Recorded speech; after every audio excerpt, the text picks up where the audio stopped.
சித்தர்கள் காட்டிய நலவாழ்வுக்குரிய வழி. நம்ம மனதிலே ஒரு கேள்வி உண்டு, பலர் கேட்பது உண்டு.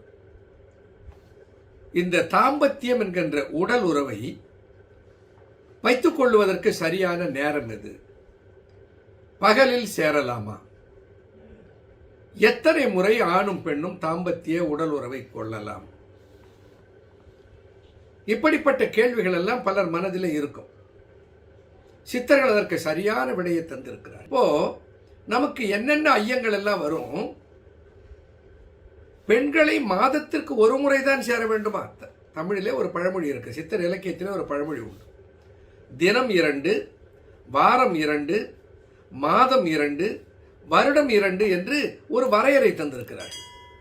ஒரு நாளைக்கு 2 முறை மலம் கழிக்க வேண்டும், தினம் 2. வாரம் 2, ஒரு வாரத்தில் 2 நாட்கள் எண்ணெய் தேய்த்து குளிக்க வேண்டும், இது 2வது. மாதம் 2, மாதத்தில் 2 முறை பெண்களை தழுவ வேண்டும், 3. 4வது, வருடம் 2, வருடத்தில் 2 முறை பேதி மருந்து சாப்பிட வேண்டும். அது குடலை சுத்தம் செய்து குடலை ஆரோக்கியப்படுத்துவதற்கு உதவும். இப்படி ஒரு நெறியை சித்தர்கள் நமக்கு அளித்திருக்கிறார்கள். அப்போ உடல் உறவை அதிகமாக வைத்துக் கொள்வது ஆரோக்கியத்துக்கு நல்லதல்ல.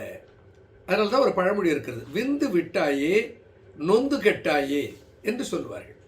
விந்து அதிகமாக நம் உடலிலே இருந்து செலவு செய்யப்படுமானால் நம்முடைய உடம்புடைய ஆரோக்கியமானது குன்றும் என்பது சித்தர்கள் அறிந்த ஒரு வழி. ஆகையால் தான் சித்தர்கள் என்ன சொன்னார்கள்?